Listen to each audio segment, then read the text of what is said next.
Aminado si AGAP Party List Congressman Nicanor Briones na maraming dahilan kung bakit mahirap maibaba sa 20 pesos ang presyo ng kada kilo ng bigas. Ayon sa kongresista, kabilang sa mga nakikitang dahilan dito ay ang pagtaas ng production cost na nasa 18 hanggang 20 pesos. Paano nga naman daw maibebenta ng tig 20 pesos ang kada kilo ng bigas kung maging ang mga inaangkat na bigas ay aabot sa 32.40 ang presyo kada kilo? Kaya kung magpapatuloy niya ang ganitong kwentahan ng presyo ng bigas, hindi nakakayanin hanggang sa katapusan ng termino ni Marcos Jr. sa 2028 ang pagbaba sa 20 pesos kada kilo nito.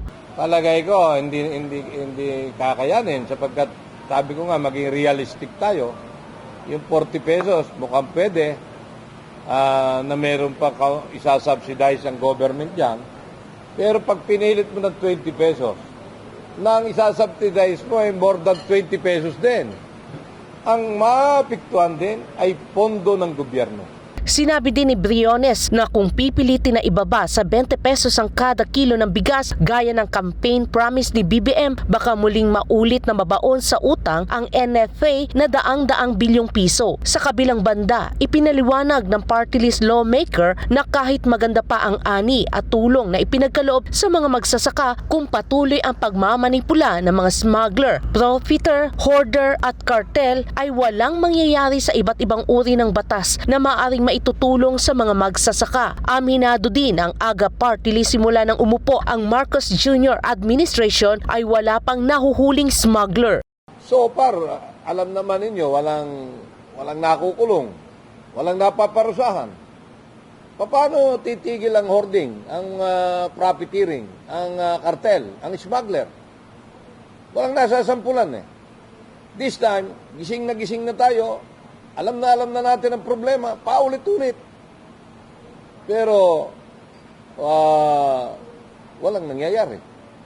Naniniwala si Briones na mapipigilan lamang ang mga ito kung maisa sa batas na ang isinusulong na Anti-Agricultural Economic Sabotage Act na naglalayong labanan ang mga smuggler, profiteer, hoarder at cartel ng mga produktong agrikultural at pangisdaan. Ang mga naturang batas ay nagpapataw ng mabigat na parusa sa mga nagpapakalat ng artificial na kakulangan ng supply na nagpopromote ng labis na importasyon, nagmamanipula ng presyo, nagbabayad ng mababang taripa at buwi sa mga produkto at nagiging sanhi ng pagkabawas ng lokal na produksyon at seguridad sa pagkain. Samantala, inalmahan naman ng kongresista ang Administrative Order AO No. 20 na inilabas ng punong ehekutibo nito lamang buwan ng Abril kung saan inatasan ng Department of Agriculture na manguna sa pag-streamline ng mga administratibong pamamaraan at patakaran sa pag-angkat ng mga produktong agrikultura at alisin ang mga non-tariff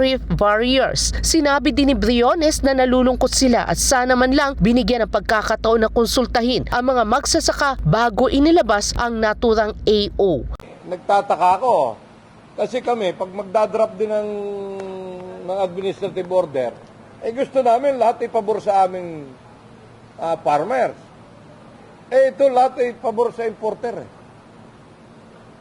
At ito'y laban sa lahat ng farmer.